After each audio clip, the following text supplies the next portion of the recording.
All right, let's get started. So we're going to start with just a little introduction from folks from Manchester and Essex. I'm Dylan Sussman. I'm the plan facilitator who was hired by the state to work on this plan for Manchester and Essex. And I have with me tonight Peter Flinker. Hello.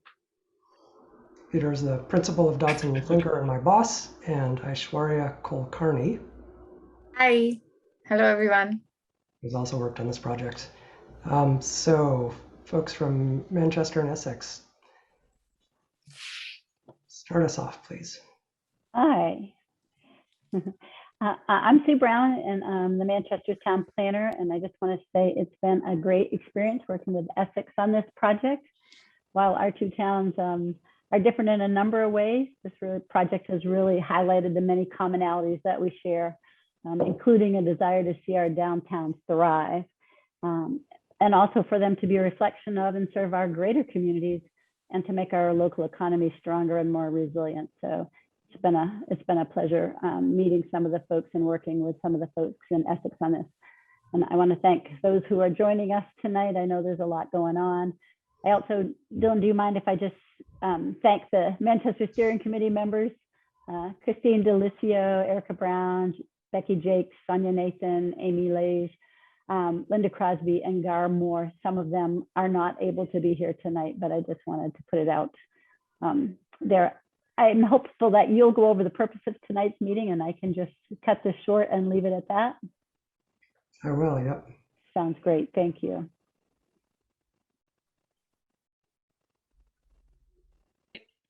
And I'm Dana Menon, the new town planner for Essex, and I just wanted to echo some of Sue's thoughts as well. This has been so far a really great process working between the two towns, and we've had some really great participants involved.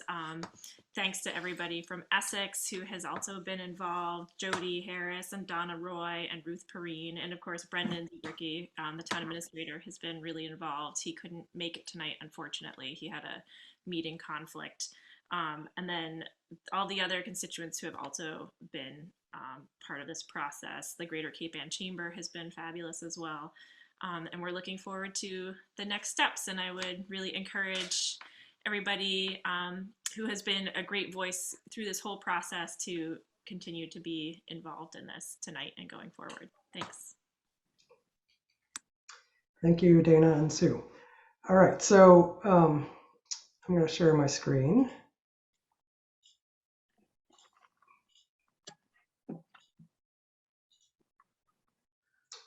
Okay, sorry about that.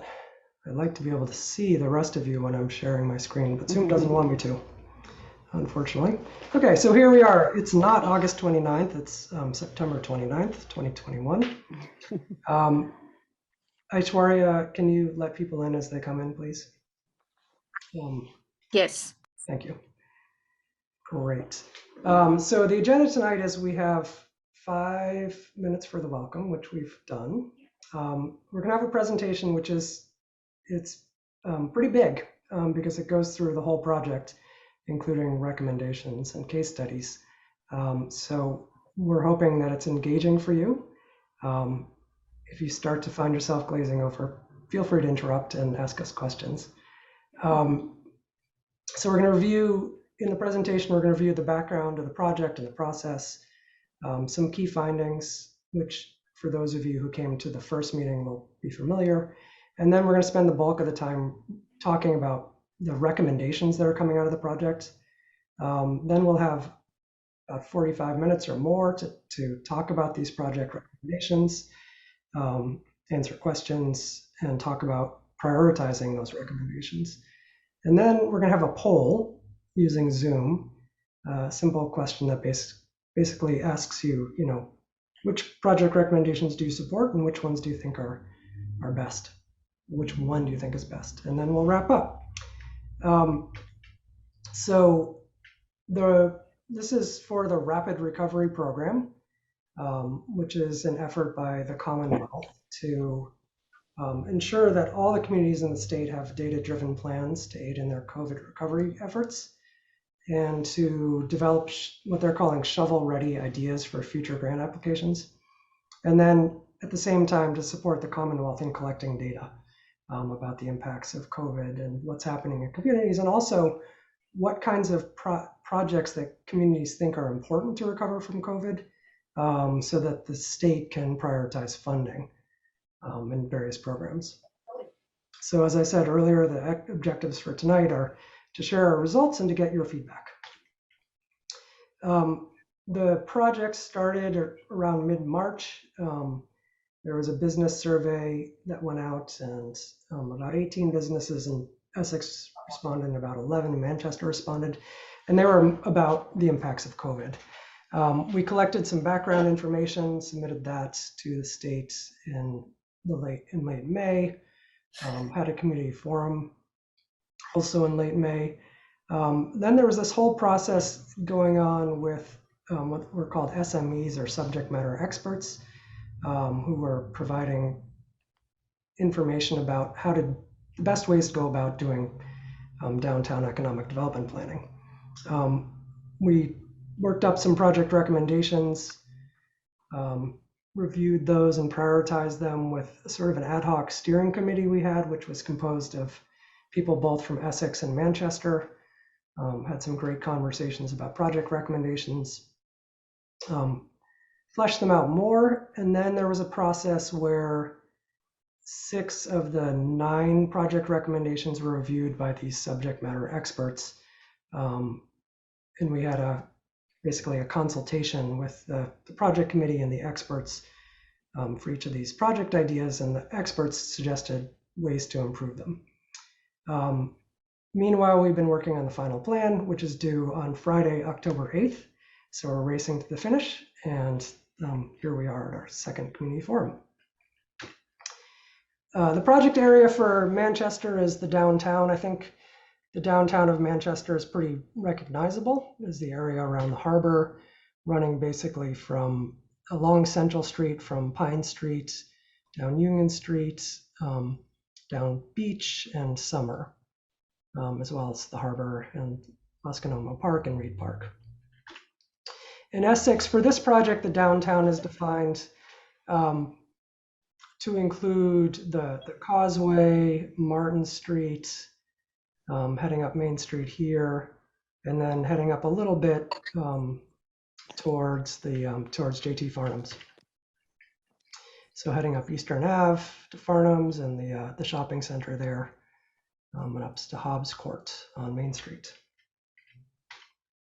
Okay, so we're gonna, like I said, I'm gonna review some key findings.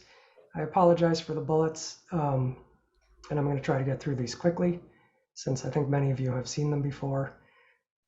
So not surprising, the customer base for both downtowns are relatively wealthy. Median income in Essex is 113,000 and 125,000 in Manchester. Both of the communities have a significant population that's not working in the town.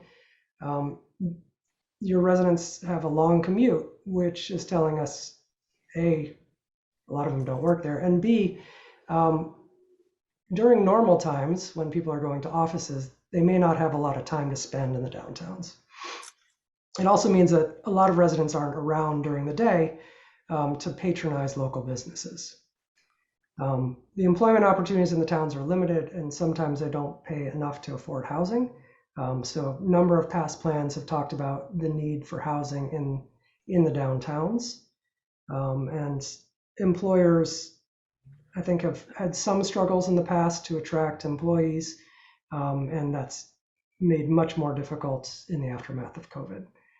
The local customer base is probably not sufficient to support the downtowns you have. In talking to business owners, they talk a lot about how visitors are really important for their success, and that in particular the summer months are when a lot of businesses make their money. So both downtowns rely on regional visitors and visitors from beyond. Aishwarya, could you mute people, please? Thank you. Okay, so this is a map showing the sort of 5, 10, and 20-minute drive times from the two downtowns. I think it's it's worth seeing that a 10-minute drive from Manchester gets you to Essex and vice versa, right? So it's very convenient for somebody who lives near downtown Essex to drive to downtown Manchester and vice versa. At 20 minutes, the customer areas are basically the same, with Essex picking up a bit more to the northwest. So in terms of kind of small regional customers, you have the same market. And then obviously you have different markets for those who can walk to your downtowns. The next category in the diagnostic is the physical environment. So I went through the customer base. Now we're going through the physical environment. So both downtowns have a really strong sense of place. That's a key selling point. And that's important because that sense of place is increasingly important in the face of competition from online sales and sort of the growth of fast casual dining, where you can get a reasonable meal out by a highway somewhere. So for downtown economic development, it's that sense of place, the experience, the uniqueness that is going to draw a lot of customers. Both downtowns have limited parking. Both downtowns would benefit from streetscape improvements. So the streetscapes in both places are functional. In Manchester, along Beach Street and Summer Street, they're pretty good. The streetscape's pretty good. But in both places, there are opportunities for sidewalk improvements, pedestrian lighting, wayfinding, street furniture, public art, pocket parks, etc. However, both towns are historic and they have limited right-of-way. So there's limited room for those streetscape improvements. So whatever goes into the streetscape has to be, just right. And there's going to have to be some thinking to decide what that just right thing is. The historic buildings in both downtowns are key to their sense of place, as are the natural settings. So the harbor in Manchester and the Great Marsh in Essex, really compelling, especially to someone like me who's from out of town. And so there's a big opportunity to build on what makes each of these downtowns unique. In terms of the business environment, so that's the mix of business, whether there are nodes in the downtown, which your downtowns basically are too small to have nodes. Essex has limited local serving goods and services, things that residents use on a daily or weekly basis, like a pharmacy or a grocery store. And that was brought up a lot in meetings. There are some clusters of businesses, restaurants, and then the sort of antique home goods and crafts cluster. So looking at the kinds of businesses that are existing is a way to get a sense of what kind of future businesses might be attracted. And so you can either build on those clusters or kind of complement the clusters. In Manchester by the Sea, you've got a more complete downtown with the pharmacy and the grocery store and hairdresser and so on. The clusters there are professional services, a lot of real estate agents, restaurants, and then an interesting couple of businesses that sort of specialize in low price but relatively high-end goods. So consignment shops, or there's an off-price merchandise shop. The COVID impacts of businesses in both communities are pretty significant, at the same time as they show that the downtowns have some resilience to them. So there was one permanent business closure in Essex. There's 6 storefronts currently vacant. This information is as of May, so it may not be currently what it is, but that's what it was when we did the inventory in May. Information from the survey showed that 67% of the businesses who responded generated less revenue in 2020 than they did in 2019, and 50% of the businesses said they had a revenue decline of 25% or more. And some of those revenue declines were quite significant. In Manchester by the Sea, there was one permanent business closure, one business relocated to Essex, and 2 storefronts were vacant in May. 81% of the businesses who responded said they generated less revenue, and 45% of businesses saw revenue decline by 25% or more. There were other COVID impacts on, like difficulties getting employees or retaining employees, closures, increased operating expenses, and so on. So the COVID impacts are severe. And I think it's fair to say that for many businesses, it's going to take years to recover from them. Then administrative capacity, the key findings, you have engaged town staff and volunteers. They showed up to the meetings we held for this and really participated and had a lot of great things to say. Very smart. Very much appreciate the people who participated in this process. There appear to be effective organizations. The two communities have complementary skills. So I think that's something to build on and continue the collaboration. At the same time, there isn't extra staff capacity or volunteer capacity, I would say, in either community. I get the sense that people are already working to their max, and so responding to COVID and continuing downtown economic development is going to be a challenge. The other key aspect of the administrative capacity is the regulatory environment. So in Manchester, we heard that that's not really a major barrier. In fact, a number of businesses we spoke to talked about how welcoming Manchester was to new businesses. In Essex, regulatory environment, zoning, various business permitting is seen as a barrier to success. The mixed-use zoning recently passed for the downtown area in Essex, and additional zoning changes are underway.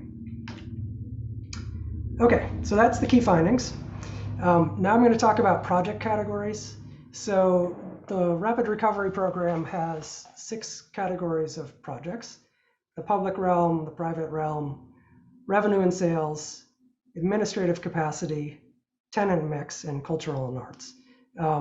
Our project recommendations fall under the public realm, revenue and sales, admin capacity, and tenant mix, and basically incorporate cultural and arts into many of those. So culture and arts were seen as very important to both communities and important to promote and cultivate. But we didn't have any recommendations that were specifically and solely about culture and arts. So I'm going to walk through these categories one at a time in terms of the groups of project recommendations. So the first one is the public realm. And I would say we probably have the most project recommendations in this category. And I think it was highly valued by the committee members who participated. Seemed like there are some important things here. Okay, so the first project recommendation is wayfinding. All of the recommendations, except for one, which I'll note later, are for both downtowns. So the two towns applied for this grant collaboratively. And so the instructions from the state program were that the recommendations that come out should apply to both communities, with the idea that the communities would have stronger applications for many future grants if they applied together. It doesn't mean that the communities have to apply for future funding together or they have to work together in the future. It's just that we tried to, identify things where they could as much as possible. So the wayfinding project is creating a wayfinding system for both downtowns that reinforce the unique sense of place for each of the downtowns. Use elements other than signs as much as possible, and consider approaching the project as a regional tourism initiative. The budget for that is somewhere between $50,000 for just design to over $200,000 for design and installation. There are a number of communities in Massachusetts who have done this cheaper than that for the, maybe in the $80,000 to $120,000 range. The subject matter expert who provided the consultation on this thought that this is not a project to try to save money on. They thought that a really comprehensive wayfinding system that's really well designed and implemented will have a lot more benefit than something that's less robust. The time frame is less than 5 years. I'm not going to walk through all the partners and all the funding sources for each of these slides.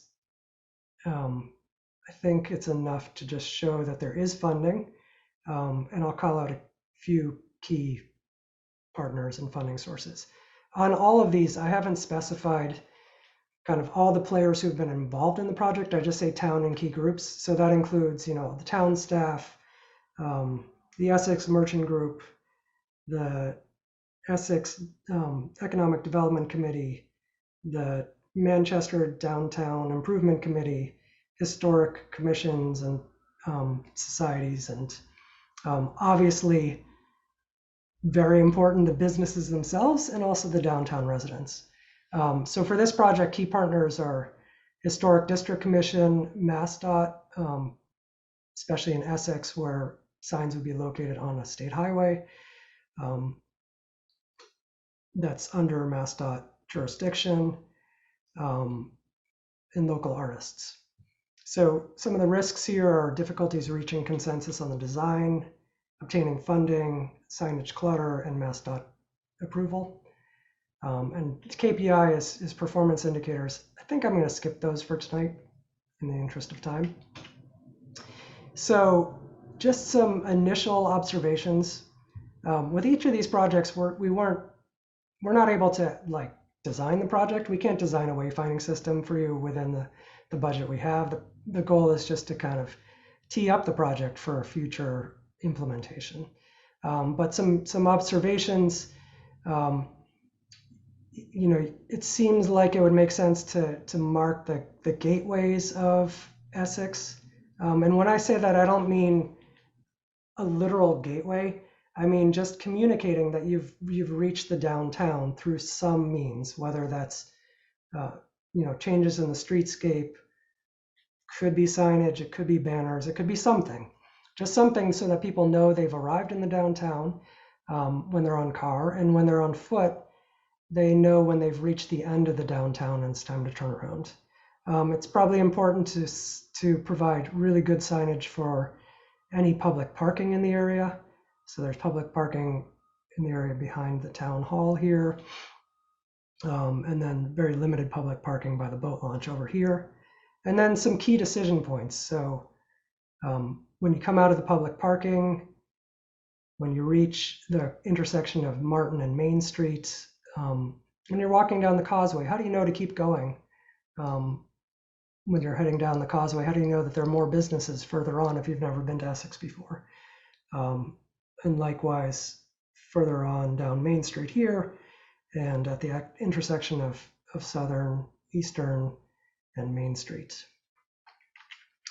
In Manchester by the Sea, similar, it's important to really clearly indicate where the parking is. Like Essex, there's parking hidden behind Town Hall, and the parking over here, which is semi-public,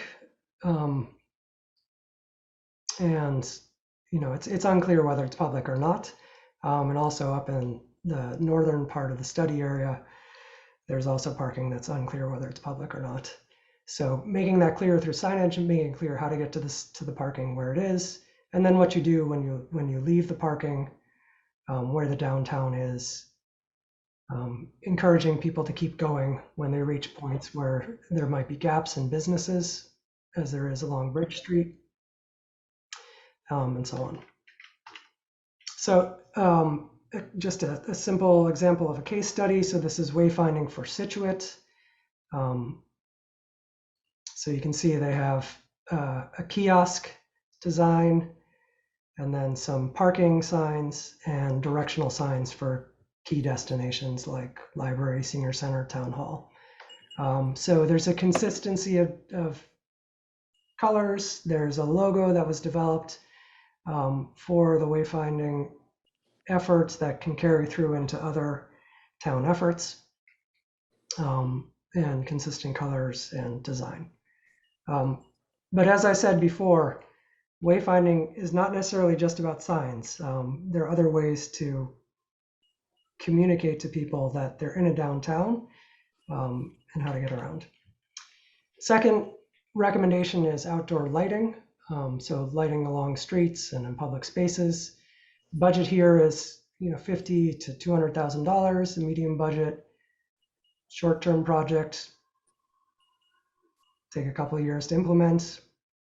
Key partners, all those main ones I said before, plus again the Historic District Commission, historic societies, MassDOT, local artists, some funding sources. With this one, there are sort of different ways you could approach the project, and so there's a sort of planning and launching phase that maybe you could get a Commonwealth Places seed grant for. If you want to do a full lighting plan, including installation, maybe you're looking for a Commonwealth Places grant, combined possibly with Mass Downtowns Initiative technical assistance.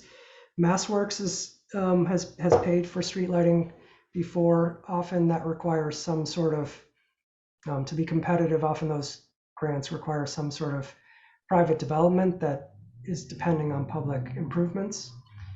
Shared streets and space grants, and so on. So a key aspect of this project is focusing on pedestrian lighting, using the lighting as a branding and wayfinding element.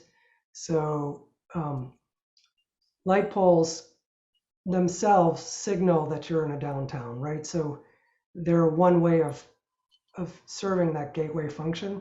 When the light poles change, you know you're in downtown. They can also have hanging baskets, planters on them. They can have banners on them. So outdoor lighting, I think, was seen as a pretty key element for implementation. And then another part of lighting is promoting dark sky principles. So excess lighting can have negative impacts on human health. It makes it difficult to sleep. It can impact wildlife, and then too much lighting can spill over into residential areas and have an impact there. So having dark sky principles be incorporated into the town's outdoor lighting, but then also promoted town-wide, I think makes sense for this project. So in Essex, it seems like basically the entire western portion of the study area would benefit from pedestrian lighting, particularly probably along the Causeway and Martin Street, if I had to prioritize. In Manchester, Beach Street and Summer Street already have outdoor lighting that's pedestrian lighting that's pretty good, although I've heard it has some maintenance issues. And then Union Street, Bridge Street, Central Street, Elm Street, and School Street would benefit from improved pedestrian lighting. So a case study here, Topsfield recently installed pedestrian lighting in their historic downtown. What's interesting about these fixtures is that they're actually solar fixtures. So you can't see it, which is the point, but the pole itself is actually a solar panel, and it has a special black solar panels on it that make it look historic. And so one advantage of that is it might cut down on the need for electrical installation and make the project more affordable, as well as more sustainable from a climate change and energy use perspective. Okay, moving on to public bathrooms. So we have two more in this public realm category. So this is a medium cost project. Again, short term. Key partners are visitors and the senior center, some funding sources, AARP, Livable Communities Grant might go partway towards implementing this. It's possible you could use ARPA funding for this. You'll see in a lot of these that there's a TBC, to be confirmed, on the ARPA funding. The ARPA funding is pretty complicated to figure out what is covered and what's not covered, or what's allowed and not allowed. And so there's a certain amount of risk that the town, I guess, would be taking to use ARPA funding for some of these projects. And then EDA competitive tourist grants, and also sponsorship and advertising. All right, so simple project, right? Make some bathrooms, promote them, and then most importantly, maintain them. Case study, this is a public toilet at Volunteer Park in Shelter Island. This is the park, and the toilet looks like this. This one's actually from Portland, but it looks like this in Shelter Island. So it's $122,000 installed, and it has a 1,000-gallon tight tank. All right. The final one in this category is a placemaking plan. So those first three were projects where you would hire a consultant to do some sort of design process usually, and then implement the project. This is stepping back and taking a broad look at the downtowns and making plans that are more holistic. So looking at sidewalk conditions, looking at street furnishings, looking at park improvements, looking at lighting and wayfinding, public restrooms, all together, and trying to coordinate those projects so that they have similar material, similar look and feel, so that you can be sure that you're making the most use of your limited public space. It's a medium project, medium cost project, again, short term. Some key partners are local design professionals and bike ped groups, as well as businesses, town committees, etc. Some funding sources for this are the Mass Downtowns Initiative, which sort of was running this project for the state. Your regional planning agency, MAPC, might be able to help with what's called district local technical assistance. You might get a community planning grant from EOEA. You might be able to take advantage of the Essex Heritage Partnership Grant Program, which is a one-to-one matching program. So this project is stepping back a level. The opportunity with it is you have better coordinated implementation across a range of elements. The risk with it is the opportunity cost. So you put resources into planning instead of implementation in the short term. Some opportunities, the town hall area in Essex has some space to do things, so that including the park behind.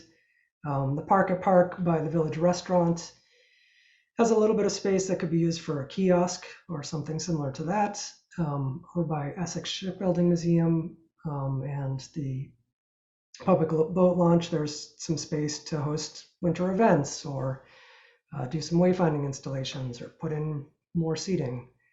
The Pocket Park near the bridge, similar opportunities for public art, or a gazebo, or whatever it is you might want in your public space.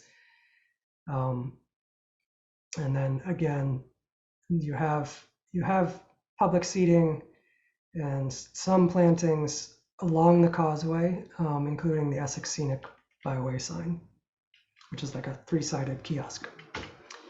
In Manchester by the Sea, the town common seems like it has opportunities. I know it was recently redone. It's quite beautiful.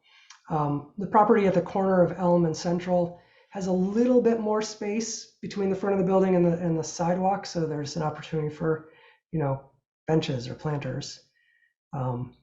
Space in front of the library is an opportunity zone. The corner of Beach Street and Summer Street has a fenced-in area with the Richdale sign in it and some beautiful old trees.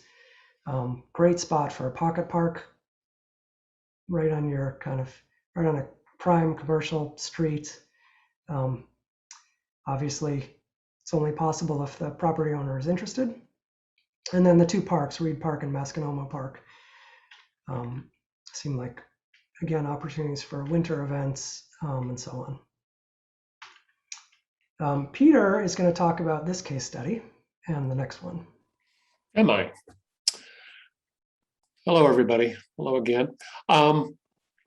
Yeah, I mean, this kind of comprehensive look at downtown placemaking is done by a lot of communities. And I mean, you can see by, I think, your own experience, if you deal with just one of these things by itself, often you don't get that much bang for your buck. So really the comprehensive plan is designed to look at it and figure out, how can we integrate these different things to really make an experience for visitors that's sort of more than just one thing, because that's the key to making people stay in the downtown longer and also to making them come back. So this study in Turner's Falls was really designed to look at what, previous to this was a pretty straight, pretty simple and kind of boring downtown, even though it had nice sidewalks and planters, there wasn't much to do. So we looked at all the different things that we could think of might fit in. And they're sort of illustrated here, from streetscape enhancements to pocket parks and so on. And then one of the things we did is then showed people case studies, showed people, in this case, some visuals of what these different places could be like, and then asked them what they thought the priorities were. And if you go to the next one, Dylan,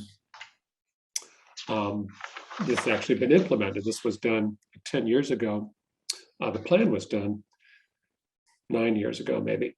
And they've since then, I think as the basis of this, they installed a new plaza. This sort of creates a gathering place in this long, narrow sort of Main Street strip. It's sort of a place where suddenly you stop and you say, oh, I've arrived someplace. And then they've continued to look at additional streetscape improvements, which they're looking at sort of incrementally by this sort of tactical approach of marking off the pavement to test out different ideas for changing street corners and so on. What's the next one?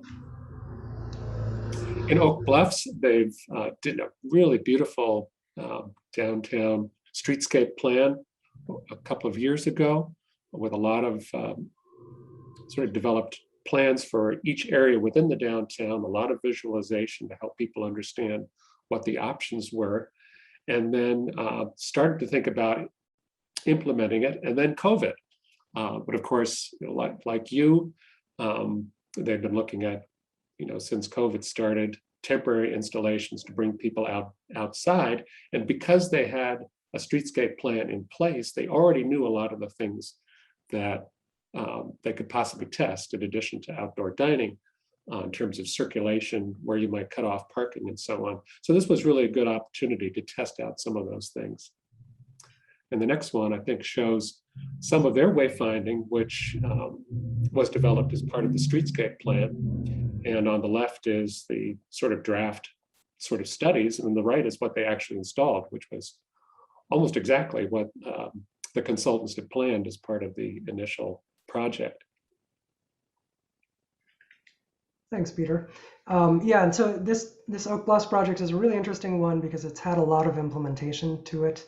So the town appropriated funding recently for streetscape improvements. They also got $1 million grant from the state for one portion of the project to implement that from the Seaport Economic, I can't remember what it's called, SEE, Seaport Economic Collaborative or Consultant or Consortium or something like that.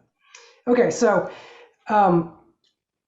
putting those different ideas together, we did a couple sketches very quick to just show how the elements can fit together. So this is existing conditions entering downtown Manchester, and then showing if you add the decorative street lighting, pedestrian lighting to the streets, if you add banners to some of the existing Cobra head fixtures, add hanging baskets to the planters, you start to get a sense of a little bit of that you're entering a downtown, that you've arrived. Looking at improvements near the Manchester Town Hall. So this is the existing conditions. And then similar improvements there. So replacing the chain link fence with something more attractive and substantial. Installing some planters, putting in a curb bump out at the crosswalk, changing the crosswalk material so that they're consistent with the materials of crosswalks on Beach Street, adding the decorative lighting, adding improved parking wayfinding. There's a sign here currently, but it's a little bit hidden. And the two signs on either side of the street are not consistent. So those are some views of improvements in Manchester. If go back to the previous one there, Dylan. This one? No, the existing conditions on the next slide. This. Yeah, I mean, I think it's interesting. I mean, I think one of the key functions of this kind of streetscape improvement, as a lot of you know, is you sort of take something which is, it's kind of, for a visitor, it's kind of uncertain, you know, what's public and what's private? Where do I belong? Where am I welcome as a visitor? I assume I could walk on the sidewalk, but I'm so close to this person's house, you know, am I supposed to be here? And if you go to the next one, what all these streetscape improvements do collectively, you know, the benches that are clearly public, the continuous lighting, the plantings, and so on. All of this signals to the visitor that this is literally the public realm. It's a place where you are welcome. We want you to be here. It's very clear where you should walk and where you shouldn't walk. And you can, you know, through the design of this, you can also lead people away from places, maybe the private places where you don't want them to go, and lead them toward places where you do want them to go, like your local shops and restaurants. So again, it's like any one of these things helps functionally, but together they create the system that's sort of, you know, taking your visitors by the hand and welcoming them to the downtown. Thanks, Peter. Okay, so similar improvements in Essex. So existing conditions along the causeway at Woodman's and CK Pearl. Adding decorative lighting, adding a couple more benches in front of the buildings at Woodman's and some more planters there, doing a tree planting and some other plants in the front of the parking lot for CK Pearl, improving the crosswalk, maybe with some sort of funky colored design, expanding the outdoor seating for CK Pearl, and planting a small tree and some plants on the edge of their current parking lot. So those are some, and adding a banner for Essex. So those are some ideas for. And, you know, a subtle point here is one of the key things about this, the outdoor dining design, is to make it something that sort of contributes to the life along the street, right? I mean, we've all been to places where the outdoor dining is kind of hidden behind fences or planters, and it's sort of clearly they're trying to separate it from the street. But what I think is the funnest place to visit, the interesting places where you want to walk around or where you can see what's going on. You know, the cafes are separated from the public sidewalk, but you can look into them and sort of enjoy what's going on, even if you're not spending money there. And again, it's all part of, you know, bringing people back to a place again and again, making it a place where you want to go down of an evening and just hang out, and then maybe you'll spend some money. Okay, this is entering the causeway from Martin Street area. So, oops. And then some improvements. So adding some plantings in the front of the Rodin Antiques building, putting in a bench in their front lawn if they're willing. So these are private realm improvements, right? So obviously they require cooperation or enthusiasm from a property owner. Adding a tree and changing their sign from a sort of highway style sign to a more pedestrian oriented blade sign.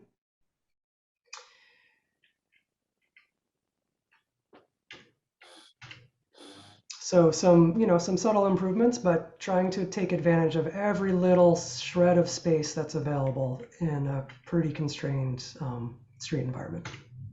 Yeah, it also illustrates, you know, in both communities, you really can't separate the public and the private. I mean, you want to separate them functionally, but visually it's all part of one sort of what could be and is a wonderful container, again, for visitors.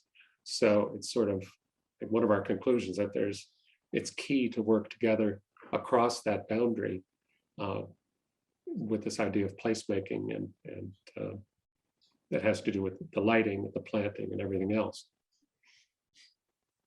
Yeah, and I guess I should note that in both of the Essex example, the power lines went away. That's a very expensive project, and it may not be feasible in Essex given the floodplain issues. But burying power lines is an extremely effective way to improve a downtown. And you can see that in Manchester where there aren't power lines. So it's not a project recommendations, but I guess put it in the hat for if some person wants to donate a lot of money to the town sometime. Revenue and sales. So project recommendations. So we have 9 recommendations so far. Total, we've gone through 4 of them so far. Revenue and sales category. Doing branding and marketing for the 2 towns. So this would be sort of a shared effort where you might have one consultant and sort of similar implementation infrastructure, but obviously the brands for the 2 communities would be distinct, reflecting the uniqueness of each community. It's a low budget project, can be a short-term project. Partners, traditional media, social media influencers. You might be able to get funding from Mass Downtowns Initiative or Mass Office of Travel and Tourism grant. So some examples. These are examples of social media from Martha's Vineyard. So they're actually the social media accounts for various businesses, but they're doing a really great job of promoting Martha's Vineyard and its sense of place, right? They're using great photos. They're using sort of cultural touch points, and the social media accounts for these businesses become key to the sort of visitors' understanding of Martha's Vineyard. So I was on Martha's Vineyard this summer and looking for information about a bike path and looking for a place where I could eat near the bike path. And actually this Point B real estate agent's website kept coming up in searches over and over again. And I actually visited this number 4 on their list, No Man's Restaurant. So this realtor basically has become a one-person shop for tourism promotion on Martha's Vineyard. And so the idea here is to coordinate the social media accounts for the various businesses, not telling them exactly what they need to say, but making sure that they're hitting on similar themes and reinforcing the overall brand for the downtowns. Peter? So, yeah, I mean, wayfinding itself obviously is a branding exercise, sort of, or the best wayfinding is where you sort of work with that sense of place while you're giving people a sense of direction and celebrating the local resources. So this example from Wakefield is interesting, where they sort of built everything off of the historic image of the old bandstand, and that became part of the signage, but also the colors were picked up, pulled into the different materials, the physical materials, and also the written materials. And they developed a style guide that adopted all of these as sort of the standard messaging template for everything in town. So it's really sort of integrated across the board. The next example, I think, shows another one by Favorman Design in Wells, Maine, where a pretty simple idea. Let's pick up, just this image of the buoys and, adopt a few simple colors based on, the sea and the color of the buoys and the boats, and run that through everything. So it's, again, part of the signage. It's on the bus stops, it's on the beach passes, and it can even be integrated in the, the street furnishings, like the bike racks. So, a really interesting and clever way to pull everything together and sort of, even with a place that has a strong sense of place already, you're sort of highlighting that, providing a little seasoning to bring it out, to use a cooking metaphor, I guess. Okay, the next project is off-season events and placemaking. So we heard that events have been effective in both downtowns for drawing customers, and they're also something that the residents want more of. That's what we heard. They're an opportunity for people to get out and see each other and have a sense of community and have something to do. So this is a low-budget project, short-term project. Key partners, community organizations, schools, arts organizations, local makers, the people who can do stuff, can make stuff, and a placemaking consultant.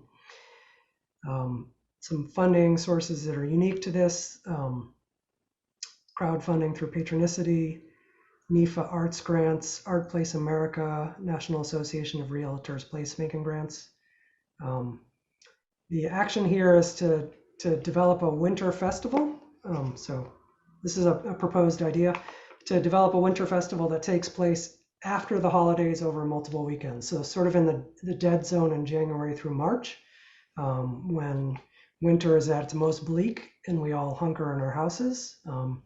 So try to get people out at that time. And the way to do that is to create warming spaces with activities. So for example, you could do that at Reed Park or at the restaurant for the parking lot for the village restaurant. And then encourage people to stroll around the downtown, get the involvement of all the businesses so that they're creating welcoming activities in their businesses, and then provide a trolley between the two downtowns and potentially area sledding hills if the weather permits, and other attractions. So the goal here is to make it a big event where you're bringing people between the two downtowns and to other area attractions, and basically setting up the event so that it can take place and be repeated over a couple of different weekends. And then the materials that go into this can be used in subsequent years. So, Peter, you want to explain these examples? Well, there's a very interesting one in Fall River called Winter Bridge that they've been doing for a couple of years. And basically they took an empty lot on the edge of the downtown and converted it with pretty simple materials, using local, students from the high school and local artists. But what's really important is there are activities there every weekend for 6 weeks in the wintertime. And, obviously starting with fire pits that you can warm yourself, but also it's a combination of just a place where you can go and hang out and make things to do yourself. But then they also have activities that are programmed throughout it. So it's sort of a combination of festival programming with just placemaking. And then similar in Edmonton, outdoor dining activities, just very simple with tables and chairs and wood burning fireplaces, and then places to sit. So again, signaling to everyone that you are welcome here, come and have fun. This is a public space. What's the next one? Oh, and in faraway Wayzata, Minnesota, they have a beautiful lakefront park in the summer. And so they created this winter activation scheme to bring people there in the winter. They have holiday lights, of course, but it's really organized to light up this whole downtown and bring people there and make it comfortable to walk around at night. So it's not just for decoration, it's for functionality. And then within those spaces, they have lots of different things for people to do, from an ice wall where you can carve your own graffiti on there. There's an activity box where you can find toys to play with your dog and games to play and all things. And then a big public curling court, which has materials and instructions that if you've never curled, I guess you can learn how to play. So again, working with sort of the local themes and activities to activate the space. Okay, tenant mix. So in this category, we have cultivating desirable businesses. It's a medium cost project, short term, maybe 3 years for the initial efforts. And the idea here is to to try to attract the types of businesses that people want in the downtown. So as I said earlier, we heard that in Essex in particular, there's a strong desire for local goods and services. There's also a need for job creating businesses, high quality jobs that will enable people to live in these communities without a long commute. So steps to do that are creating a market study. That's for Manchester by the Sea. Essex already has one. Conducting an environmental scan. So going out and talking to existing business owners, finding out what's working, what's not working, what kind of businesses they think could be successful. Looking at the available spaces, thinking about what kind of businesses could be successful in the available storefronts. Exploring and creating programs. That could be things like a mentoring program for new entrepreneurs, a buy local campaign. There have been some really successful buy local campaigns that, as a result of COVID, you actually had one in Manchester, where there was basically like a shopping spree that was given away. Pop-up space for new businesses, and then creating marketing materials and doing outreach to potential businesses. Some funding, again, you might be able to get some funding from MAPC, District Local Technical Assistance, or from the Community Capacity Building grant from MDI, or a grant from the Community Compact. And this is an example of just one of those sort of program ideas, the idea of creating a pop-up incubator space. And during one of the conversations with the committee for this project, this idea I think seemed really appealing of buying some prefab sheds and setting them up in a public space and making those available for local artisans or other new business people to try out their business and see if it works before graduating to a permanent brick and mortar space. So this is an example of that from Ashland. It's the Corner Spot pop-up incubator, where they have a combination of sort of a park gathering space and then also this shed that is a host to new businesses. Apparently, they've had more than 50 different vendors come into the shed. And I think the reason they're coming is that they're also doing programming in the park. So they're bringing people there to create customers for the potential businesses, and one feeds off the other. It's a very interesting combination. Yeah, and this also can be even more temporary than this. It can be a temporary artisans fair or a temporary business fair, like a farmer's market, or like I believe in Essex, there was an artisan fair a couple of years ago in the Woodman's parking lot. So continuing that kind of effort. And then finally, the last category we have is admin capacity. So as I said earlier, there are people in both communities who are involved in economic development, both volunteers and organizations and town staff are already doing a lot. And so it seems like it would be helpful to have somebody who's focused just on this.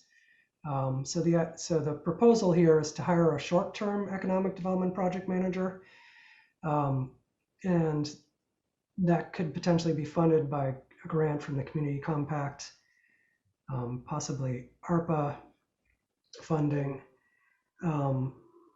with 6 months to figure out what the position is and hire somebody in 2 years to test them out. And I think what really excites me about this project idea is that the idea is that the person would be there to basically get the tools in place, to provide technical assistance and training to volunteers, and basically equip the volunteers in the two towns to carry on with economic development activities after the grant ends. So this has been tried previously, and we'll show you an example of it. But the failing of the previous attempt at this was that they didn't do the technical assistance and the training for volunteers. So when the grant ended, the effort ended. So I think this idea of creating the tools, creating the systems, creating the outreach materials and so on, and providing the technical assistance is a really good one. So the case study here is the Gateway Hilltown's Economic Development Director. It was funded for 12 months with $100,000 from a community compact grant position. So it was 6 towns. They hired somebody to get things rolling. They promoted branding, promoted training, promoted training, and got some great things done. Unfortunately, when the money ran out, the towns didn't have funding to continue paying the staff person. Nonetheless, they did attract some new businesses to part of the state that, I don't know if you can see this picture up here, but it's very, very rural. These are some very small towns that are pretty far away from anything. So getting economic development in those areas is a big win, and getting new businesses is a big win. Actually, Dylan, it started in 2017 and continued through last year. So they actually carried it on for a couple more years. Oh, okay. I'm not sure how they funded the additional years, but I guess it was successful enough that they did. Thanks. Okay, and then the last recommendation is zoning changes for Essex. This is a project that's already underway, but seems really important for downtown Essex because rezoning changes. So Essex adopted a downtown district, but it is now looking at zoning for the rest of the town. And so the zoning for the rest of the town is going to have impacts on the downtown. And so it's a medium cost project, sort of short term, 1 or 2 years. Steps here are to conduct a diagnostic of existing zoning, to identify the basic desired land use patterns. So where business is desirable, where are the nodes, where are they not desirable? How are you going to deal with the existing businesses if they happen to be in undesirable places? How to deal with land use conflicts and performance standards. So things like outdoor lighting and dark skies and parking lot design and building and site design. How sites will interact with the public realm to make places more pedestrian friendly. Then drafting the zoning and map changes and adopting the zoning. And we don't have a case study for that one. There just are so many examples of zoning changes in Massachusetts, we couldn't pick one. So that's the presentation. And now it's time for some conversation. Anybody still there? Great, we still have some people here. So. And more people coming in. Somebody just joined us. Donna. All right, so the first set of questions, I guess I'll share my screen again. First set of questions is related to, on the current slide, is related to these projects. So, I'm wondering if you all have any questions about these. Let's start with the placemaking projects. So wayfinding, lighting, public restrooms, and the placemaking plan. Does anybody have any questions, or does anybody who is involved in the committee work for this want to add anything that we missed on these projects? I have a quick question, Dylan, on the sequencing, which is, in your experience, is there a best practice in terms of having a plan first, in terms of the placemaking plan, and then following up on things like lighting or wayfinding? Is there a typical sequence? Well, so I think that's one of the key questions for the towns. And it's actually a key question for all of these recommendations, right? And I think we can get into that later, but which one is the most important one to do first so that you can queue up the rest. In terms of the public realm projects, I think you can go either way. You can get the quicker win of an implementation project, just with the understanding that it may not be perfectly integrated, or you can do the downtown plan and make sure things are going to be well integrated and possibly set yourself up better for funding in the future. So I think it can go either way. Yeah. It just depends on the town's priorities. Yeah, I agree with Dylan. I mean, actually what we're seeing is there's sort of two different, I wouldn't say opposite approaches, but two different approaches towns are taking. I mean, for the tradition is to, you do a master plan like Oak Bluff did. You spend $100,000 or more, you really look at everything in detail, you talk about everything with everybody, you draw up all the plans, and then you implement them in lockstep. The other approach is the sort of modern movement toward what's called tactical urbanism, which is like, let's not make another plan that nobody's going to look at. Let's just go out and do stuff. And that's really good when you have some energetic local people who just want to get things done and are willing to go out and set up fire pits in the middle of an empty lot and be out there on the weekend serving hot chocolate. So I think that I wouldn't say this, as a consultant, I think you should spend a lot of money doing planning. As a sort of member of a community, I think you need to look at, what are the resources you have in terms of money to invest in plans, and also personal resources, volunteers and so on, who are willing to do these things. And do your volunteers and your staff and the other people who are involved in the downtown, are they folks who want to do a plan first and agree on things? Are there things that are not so certain that you need to hash out before you can implement? Or do you have things that you want to do? You just need somebody to get out there and start doing it. So yeah, there's not a particularly clear one answer to that, but I think part of it is maybe a little bit of an analysis of where you are today with your volunteers and your staff time and everything else, and thinking about the best approach. It might be some combination of things.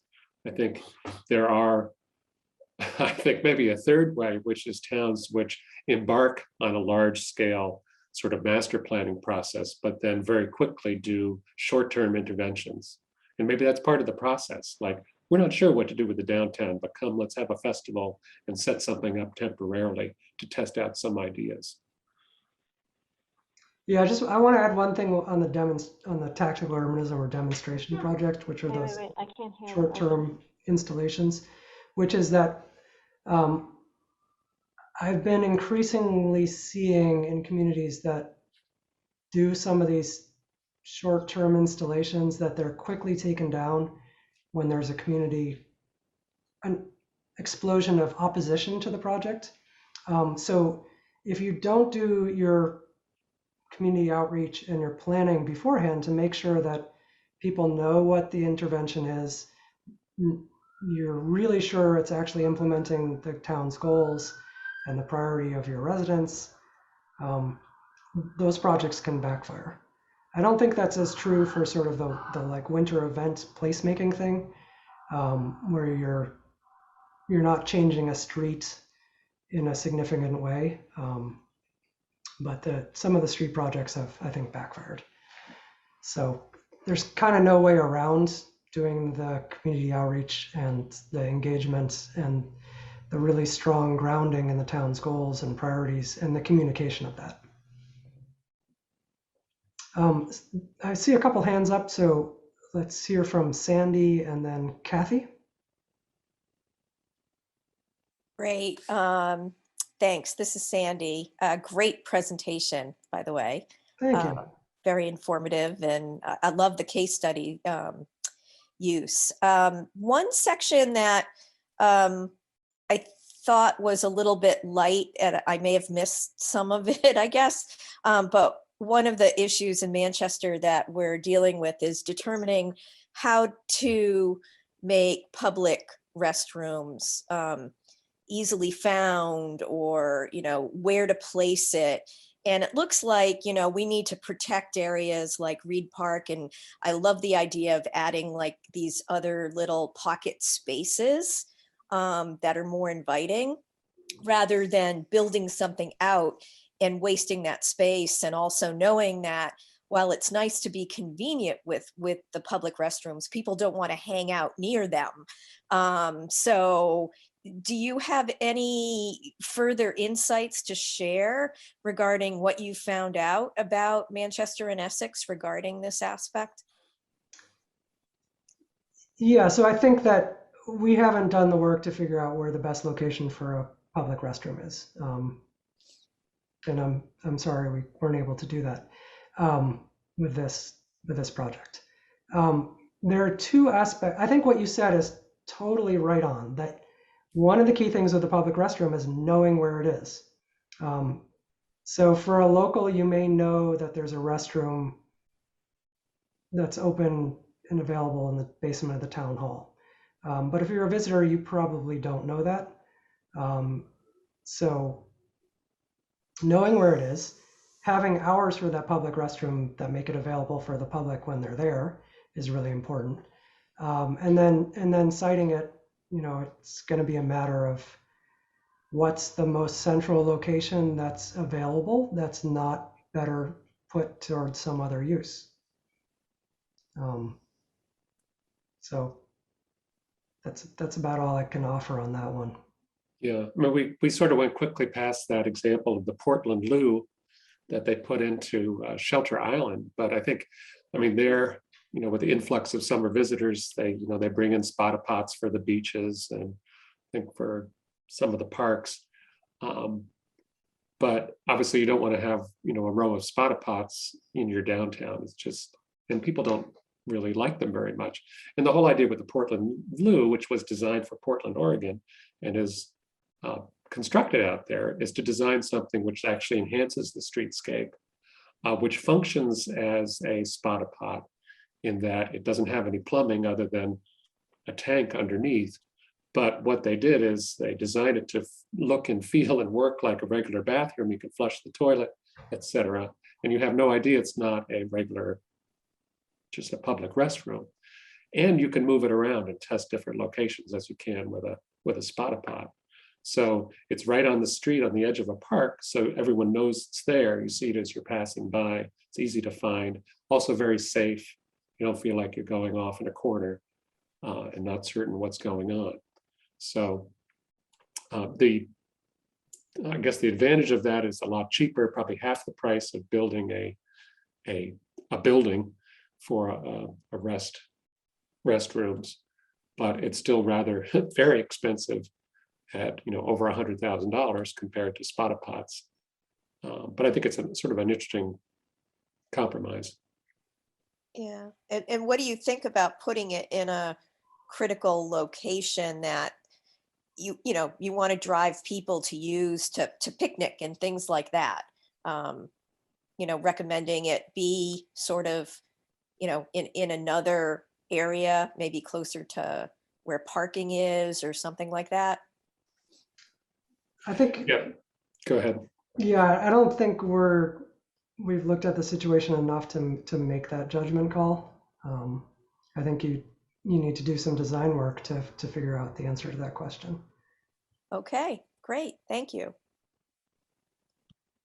Kathy? Hi, thank you very much.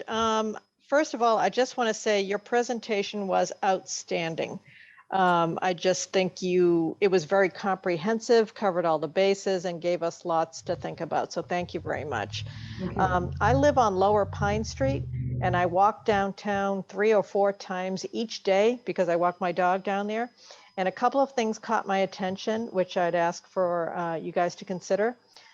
First is and I forget what part of the presentation it was on, but there were some additional bump outs and landscaping across the street from the town hall at the corner of, I think, Central and Elm Street. Yep. Great. Please.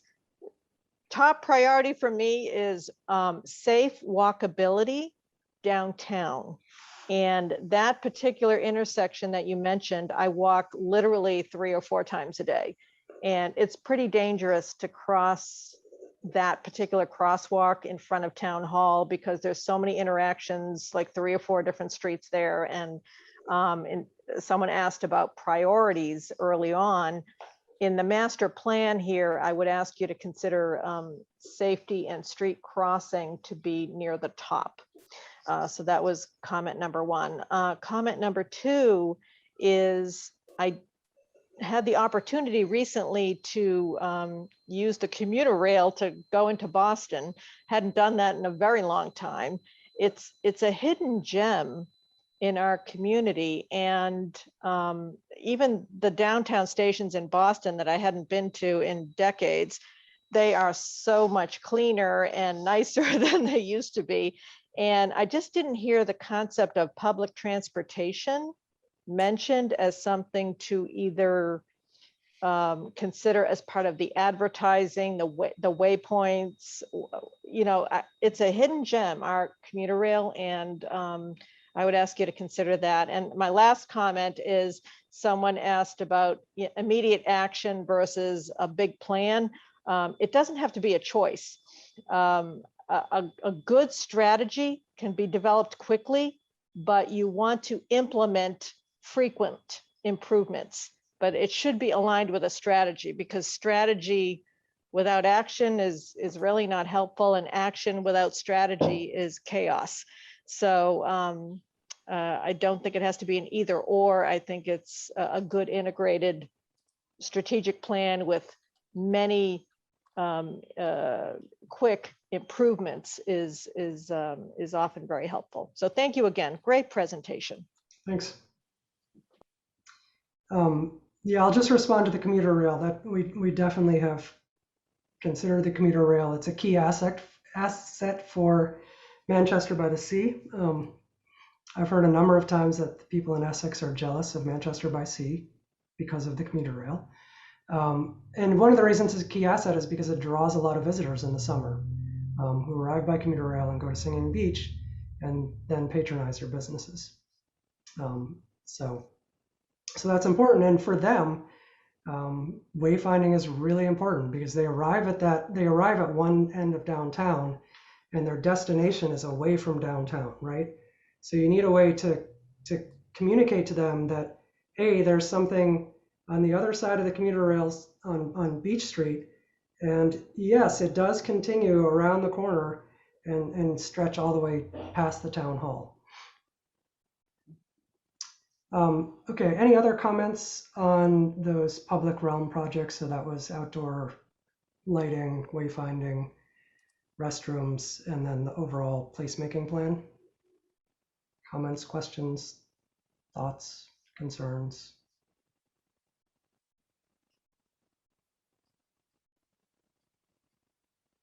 I don't see any hands. All right. Let's move on. I'm going to share my screen again so we can all be reminded of the other projects.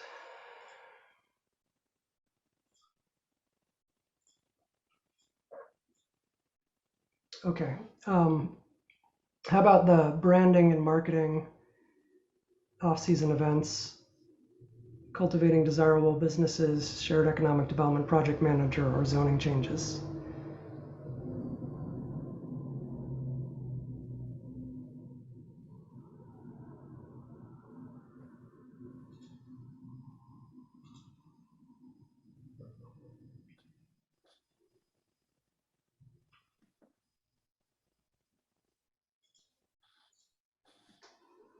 Do you like any of those ideas? How could they be improved? Greg?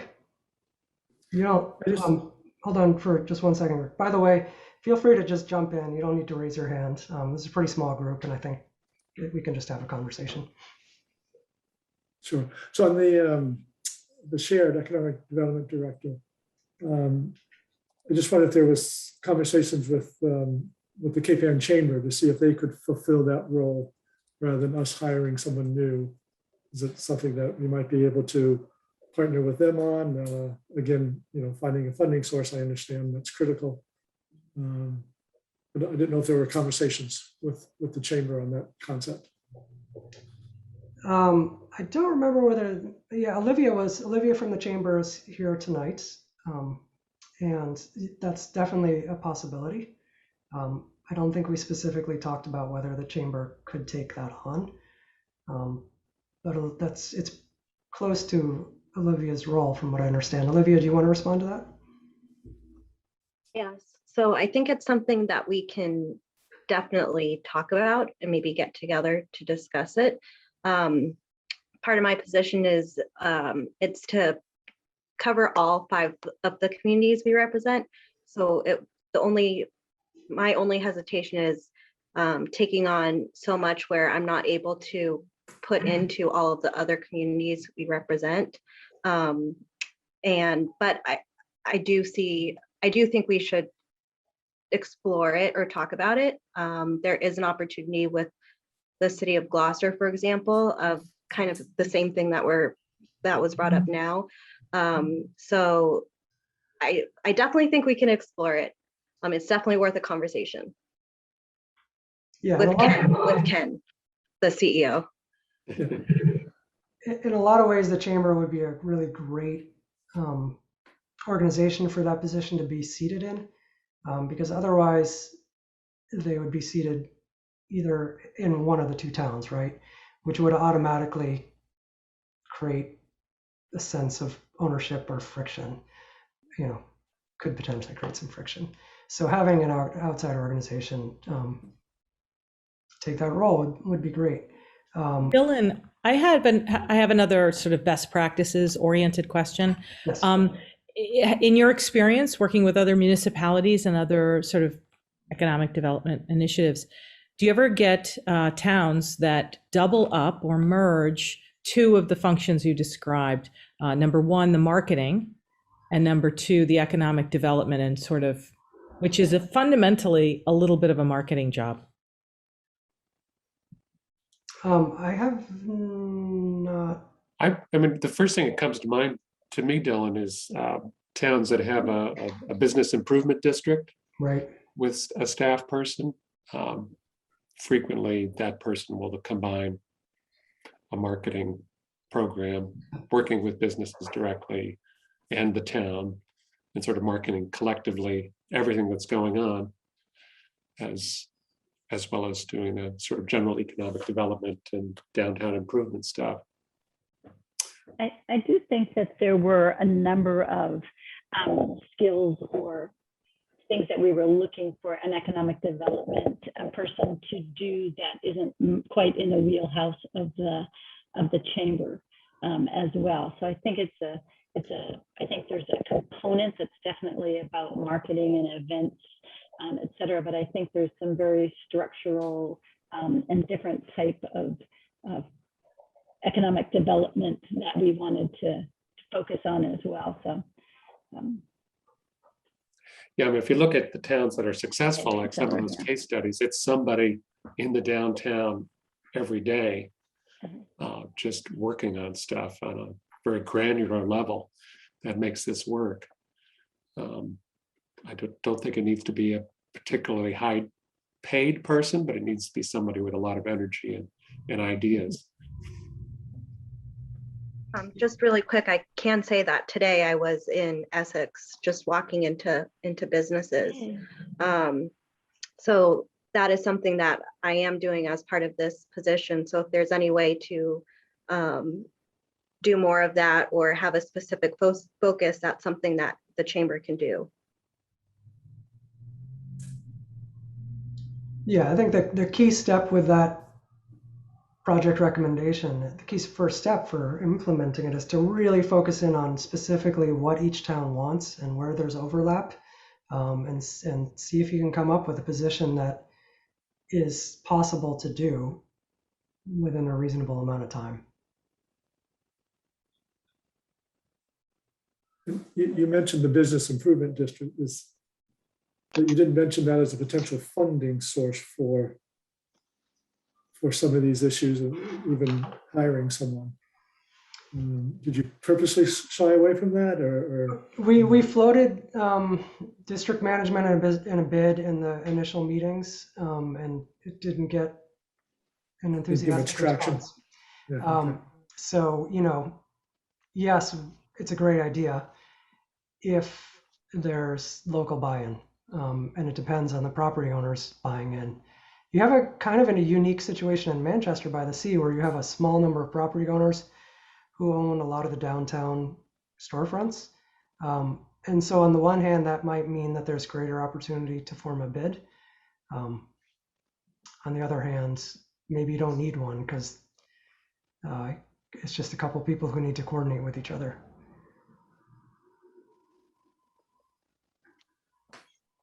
Dylan, Yes. you mentioned working on getting your development coordinator soon. When you say that, what's your idea of soon? Or Soon. quickly? Quickly. So Yes. the first step there is to figure out, so like I said, figure out what the needs are, what the job responsibilities are, what the job description is. Then you got to get the funding. Funding is probably not soon. Funding is probably, depends on how you fund it. If you can justify funding it through ARPA, I'm not even going to try.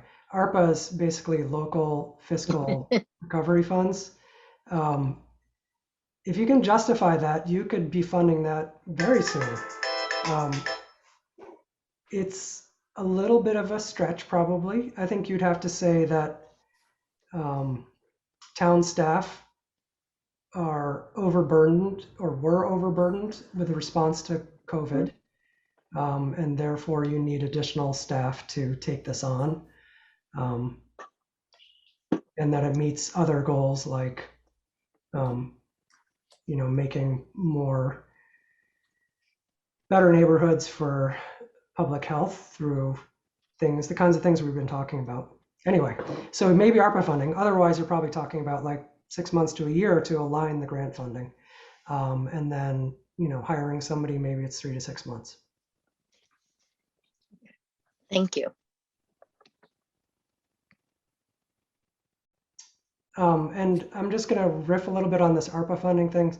So there's a lot of money out there right now through the American Reinvestment blah blah blah Act. It's a really unique opportunity. So, but a lot of that funding requires regional collaboration. I was just going to ask that, Dylan, actually, because I know that came up in a lot of our sessions. And I'm wondering if that's a good lens to look at some of these wide choices, because I know you want us to edit. Are there certain funding sources that you've tied to some of these ideas, some of these potential projects that either because of their timing or because of their nature are really reward coordination and increase the chances if Manchester and Essex actually, partner up to go for some of these grants?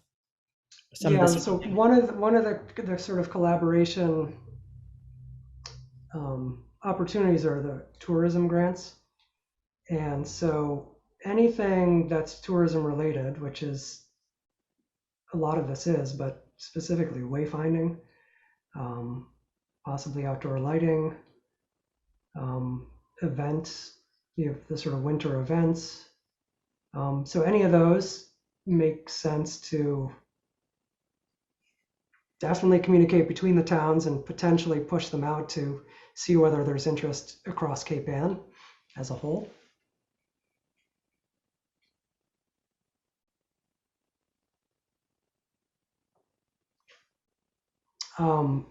Have any of you seen similar projects in other places, and were there any things that you saw in those other places that you think you want to emulate or you want to avoid?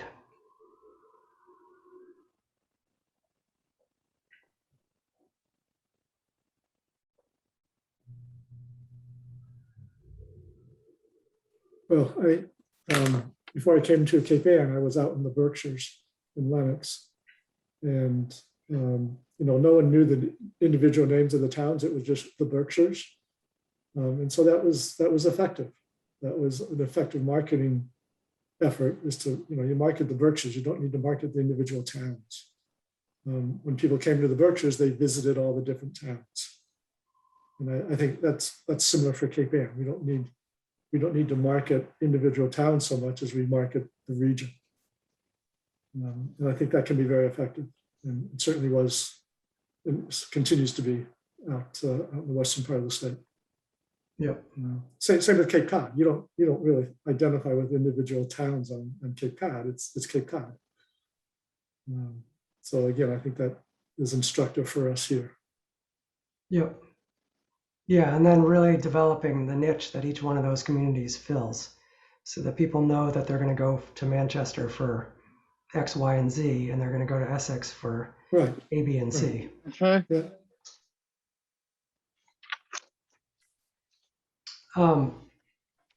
So going back to the question we had at the beginning of, well, actually before that, are there any of these ideas that you think would be particularly impactful for addressing the hit that businesses have taken from COVID?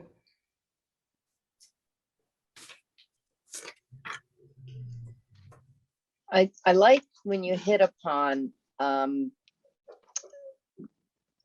more of the wayfinding in terms of people who come in on the commuter rail and saying, yes, you can go to the beach, but there's so much more up around the corner as well.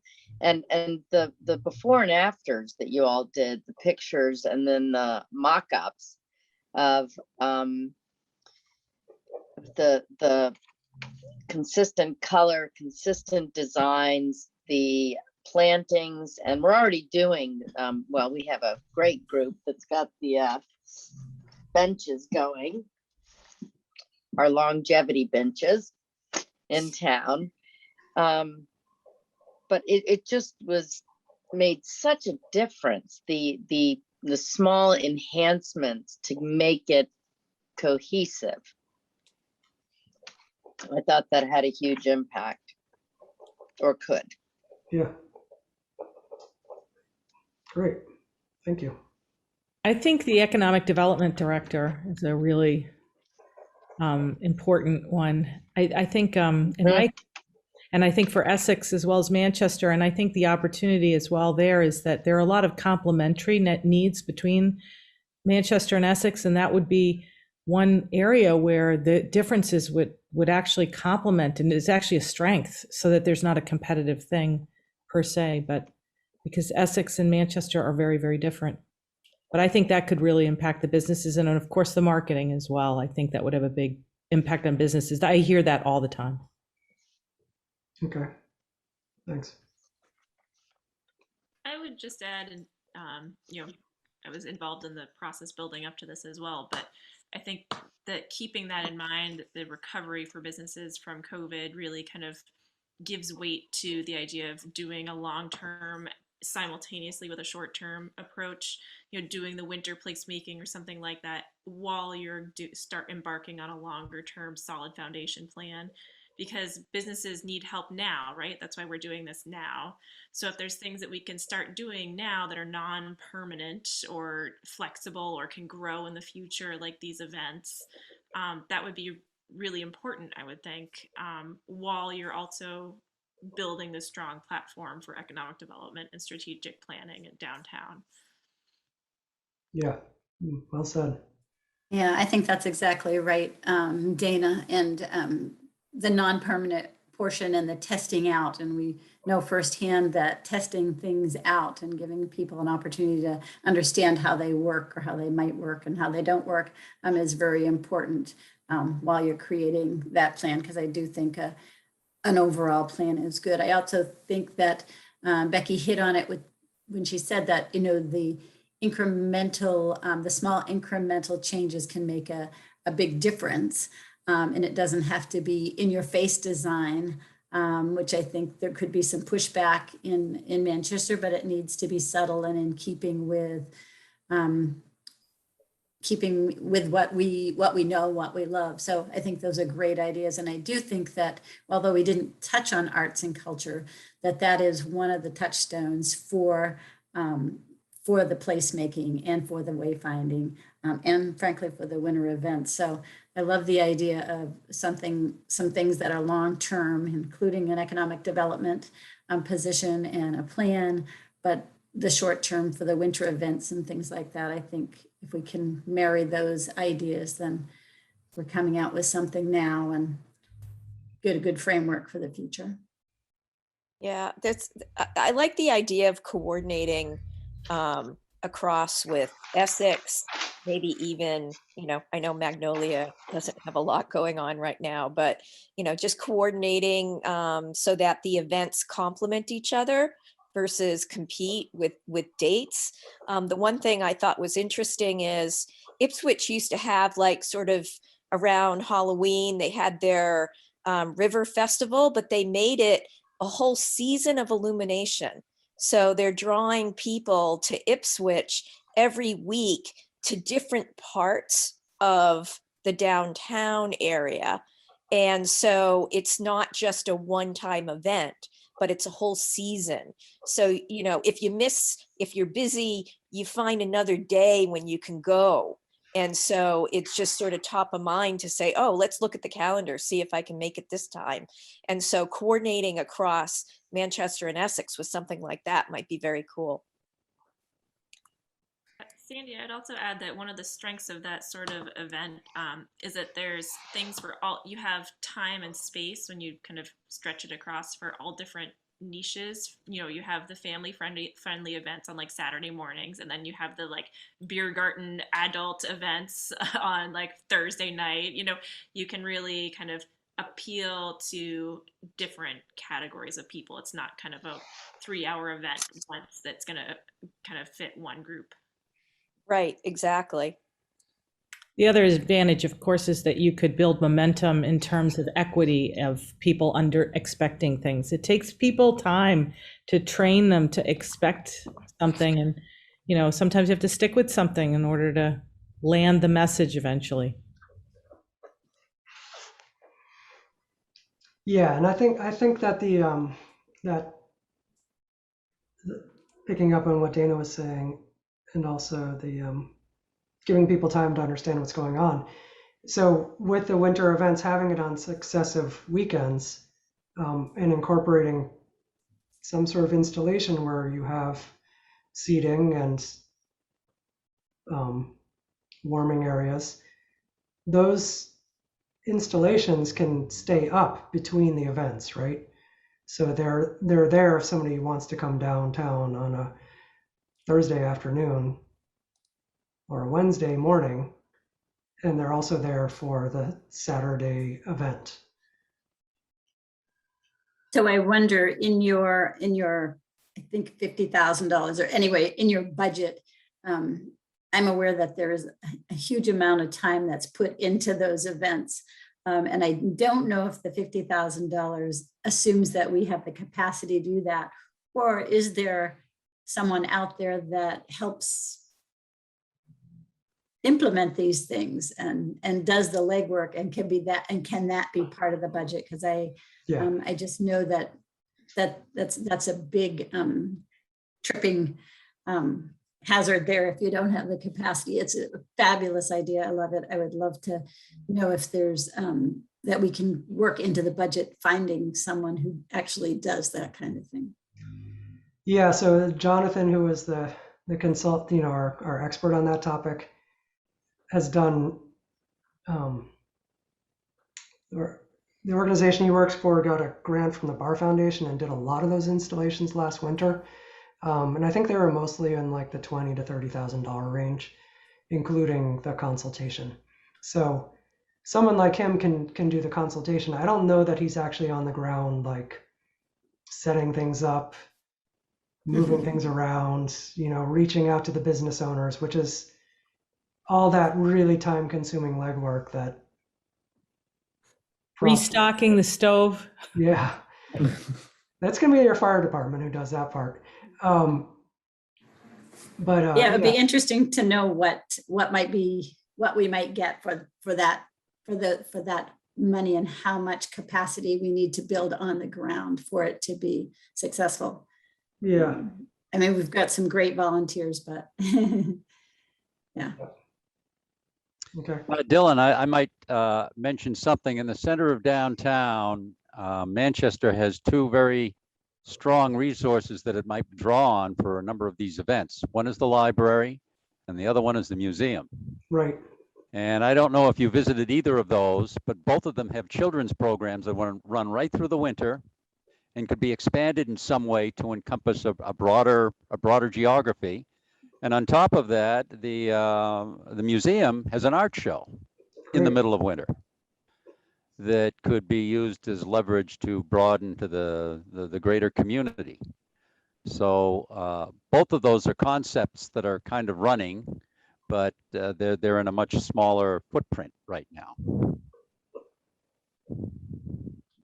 One thing that I've learned is that in every meeting I have with people from these two communities, I'm going to learn something new, great that's already happening. You know, you guys you're really doing wonderful things. So I hope you are proud of what you're doing. And it's just, you know, opportunities to do more. Hi, everyone. I bet you didn't think you were going to hear my voice tonight. Just got in, so I missed the presentation, which I am hearing was wonderful, and I'm so happy. But as far as the ARPA goes, I kind of want to go back to funding. I love all the ideas that have been recently thrown out and where this is taking us. But it is going to be funding that is going to make any and or all of these ideas possible. And ARPA funding, in order to get it, here's the deal. It has to have some tie back to COVID. You have, in order to get these funds, you need to show the reason why, and you have to be able to tie it to an implication that came down from COVID, which I think we very easily can do because the towns were very much impacted in alike ways and in different ways. I also think that one of the things that you're going to be able to do when you were talking about getting a person for business to act on behalf of both towns, that is something that ARPA did talk about when we were in funding meetings, and they will either pay to add on to hours for current town employees or make funding available for new people to come forward if it is tied to these programs. And the more, it gives us more leverage if we are working as a group. They want to see communities tied together because the ultimate reasoning is that they want to see that towns keep each other afloat. They like the idea of towns becoming neighborhoods. Again, maybe that feeds back to the idea of the Berkshires or Cape Cod, how you think of them, but they are asking for that kind of partnership.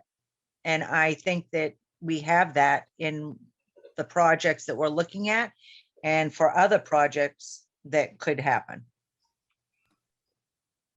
Donna, I'm glad that you got clarity from all those ARPA, those funding meetings that we've been trying to get to. I think you must have gotten one that I didn't, because that sounded like you have pretty good clarity. So thank you for that.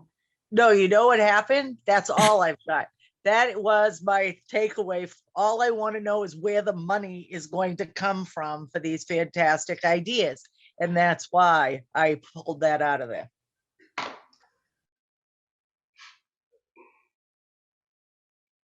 Yeah, I've spent more hours than I'd like trying to read the guidance from the federal government on, particularly on the local funding. And my read on it is that they actually want to fund these kinds of projects. They provide examples of similar things, but they require you to justify it. Absolutely. And because they're coming down in the way of federal dollars, it is going to require a lot of bookkeeping, so to speak, note taking, filing, reporting. And that again will help when we say that we want to look for somebody for a position. between the two communities, because that's what it's going to take. The chamber, absolutely. They're great. Thank you, Olivia. And Ken does a lot in the way of what they can bring to us, but they're not going to be able to if we do get funding through ARPA or in other places. They're not going to be able to give you a personnel to follow through with what is going to be required probably to meet the standard. So I think that's even more important that we're looking for somebody for that position, even though we know it's not a forever position. It would get us through, and they're talking funding through this ARPA program for up to 2027. So I mean, there is some possibility and some vision of length here. Great. Any final comments? I guess I just have one. So for this position, I guess if there's elements of this position that the chamber could do, I think it would be worth it to discuss that and bring it to Ken, whether it's in just, a bulleted list of, things that the chamber has bandwidth to do. And maybe that leaves more room for this part-time economic development position. But I just wanted to put that out there. Maybe it's a possibility. Great. Anybody else? All right, should we do our poll?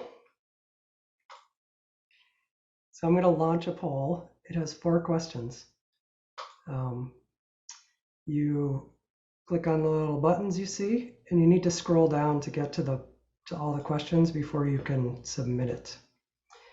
So obviously we're asking where you live, basically which community are you answering for, whether it's living there or working there, or just loving it more. But we're asking you to pick one. And then which recommendations do you just generally support? Like, you think it's a good idea that the town does this thing? Which one is your top choice? Pick one. And then do you support the communities continuing to work together?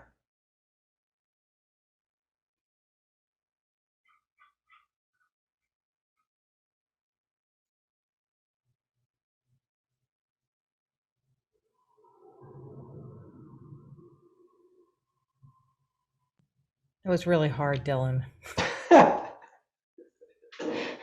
Stressing your brain out at close to 9 o'clock on a Wednesday night.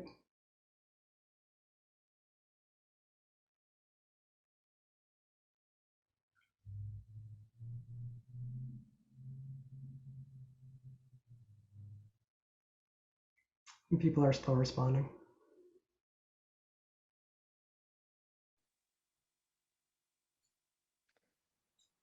Well, this is West Burnham.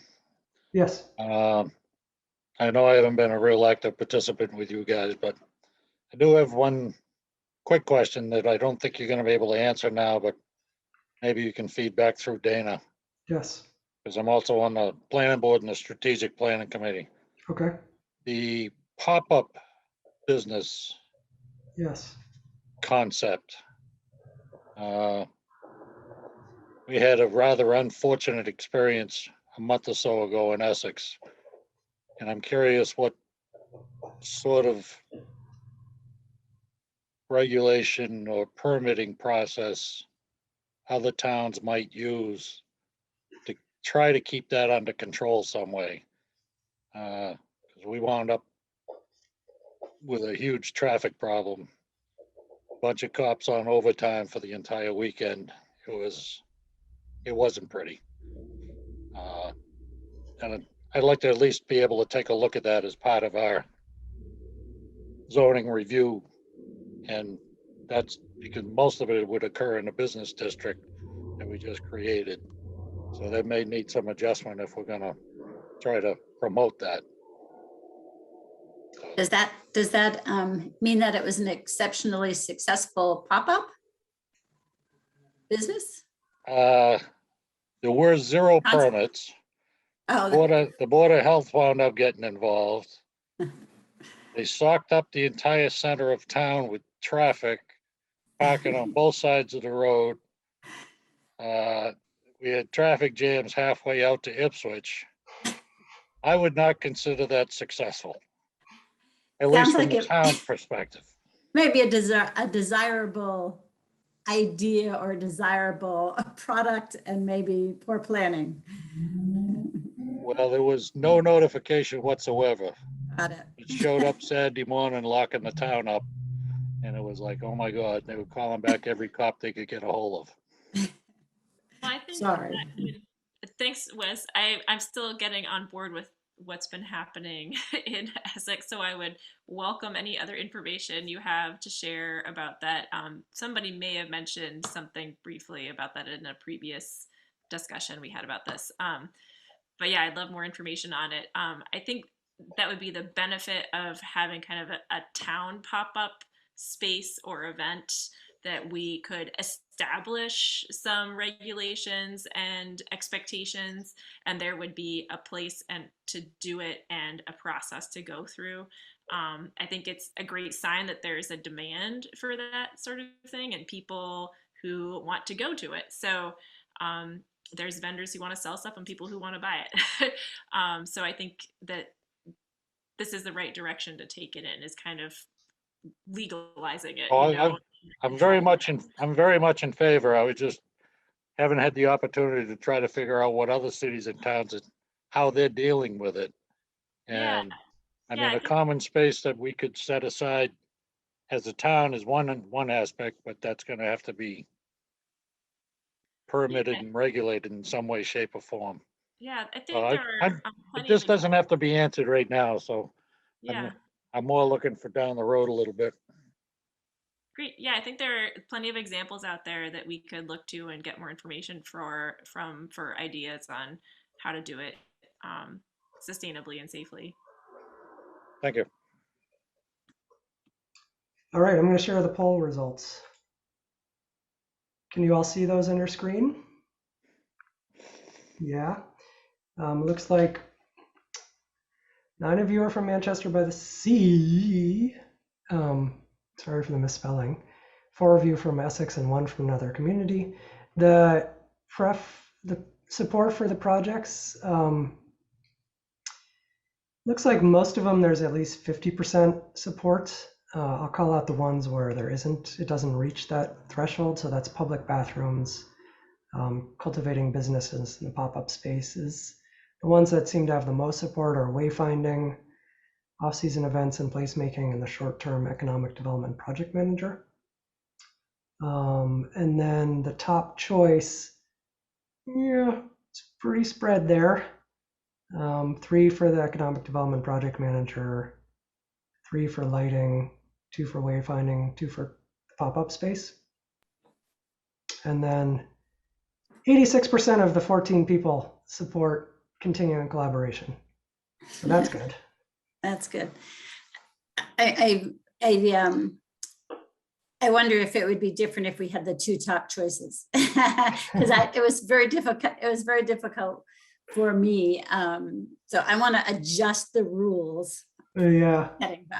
I do think that there are many that I would be highly supportive of. So thank you for this. Thank you for trying to get consensus. Yeah, I mean it's a straw poll of 14 people who showed up in a room at one time, so it's one very minor data point. We appreciate that. All right.